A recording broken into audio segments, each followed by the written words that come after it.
What's up guys, Sparks back with another Goddess of Victory Nikke video, and we destroyed that 300 sub goal. It was literally just last video I was telling you guys how we just reached over 200 subs, and literally a couple days later, not already have we gotten to 300, but we're well past it. We're like halfway on our way to being to 400, so thank you so much guys. I really appreciate all the support. Our next big goal is that big 500. So 500 subs is where it really starts to matter.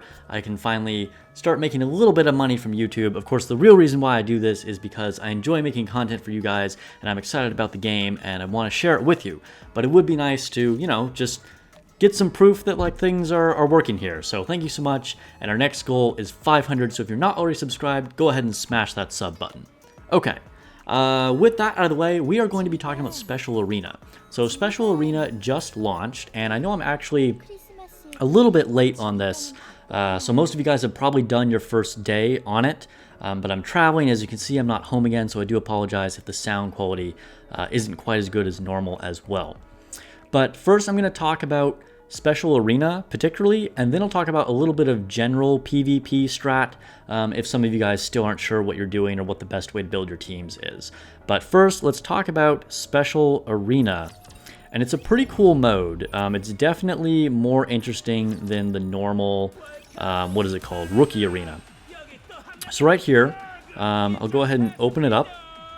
Keep in mind, you do need to have passed a certain amount of the campaign. I think it's something in Chapter 11. So if you're not seeing it available to you yet, it just means you need to progress a little bit further, and then you will unlock it.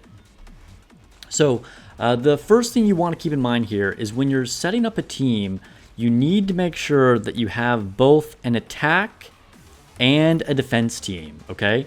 If you don't have both of these set up, you cannot participate.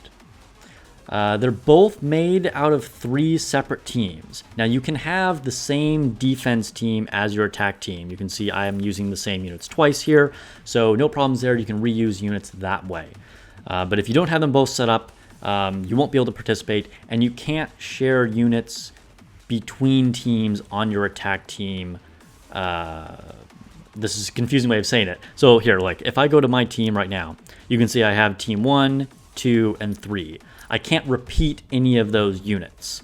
However, if I go back and go into my defense teams, you can see I'm using the same units that I did on my attack team. So if you have a really deep roster, you know, you have a deep bench, you can bin a whale, or you just got super lucky, you know, just like go all out, put all your strongest units in, that's great. My bench is not that deep. So you can see this is my first team. This is like my A team here, and it's quite good. I've been kind of dominating that rookie arena with it, and so I just set it as my first team. If you go to team 2, you can see there's definitely, it's not quite as good.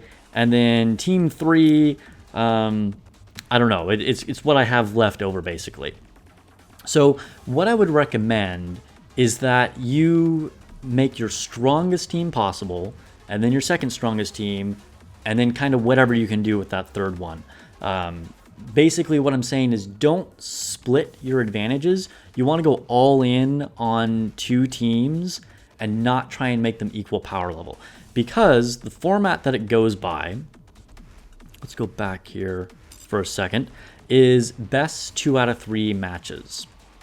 So you only need to win 2 out of those 3 rounds in order to get full points. So essentially you can just like completely throw in the towel on one of them, and then as long as you won those 2, then you're going to get the match and get full points.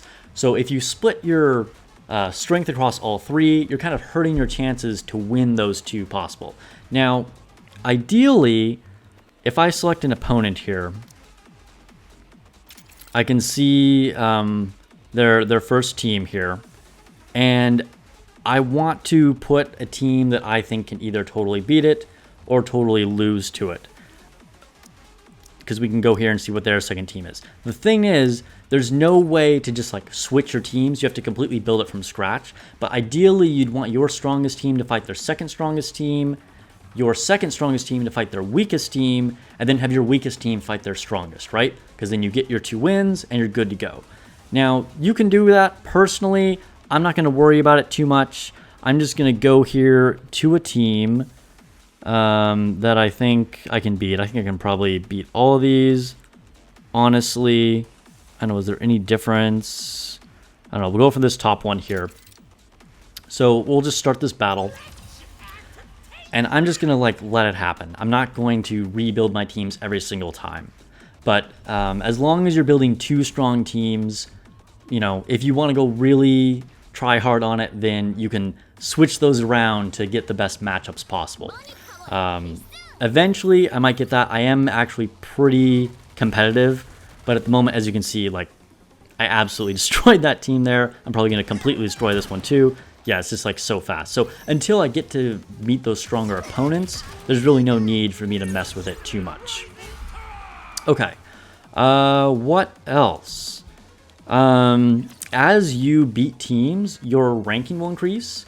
And when people lose to your defense team, their ranking will go down. So you want to have both of those set well, and it's going to help you build up those points over time. So I think that pretty much explains all the dynamics of the special arena specifically. So now we'll talk a little bit about just arena team building in general. So here's my A team here. You can see I have Noise in #1 slot. Noise is completely busted. If you have her, absolutely include her. And what you generally want to do, actually, let me take a step back here. Something to keep in mind besides just generally how combat works in PvE is that your team will be targeted on your leftmost unit here first. So in my case, Noise is going to get targeted by the enemy team first.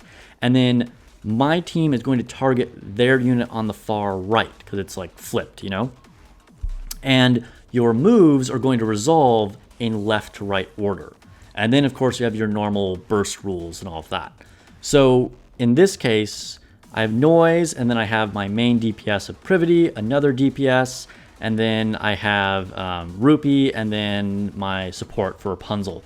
So in general, you want to go tank, DPS, support, because you want those moves kind of resolved in that way and be targeted in that way as well. And also, you generally want to put your higher burst farther to the left and then have your lower burst on the right, because you don't want your burst 1 to get knocked out and then you can't go into your burst, because generally in PvP, you're only going to get off 1 round of burst and then the game is over. All right, real quick, we'll do another match here.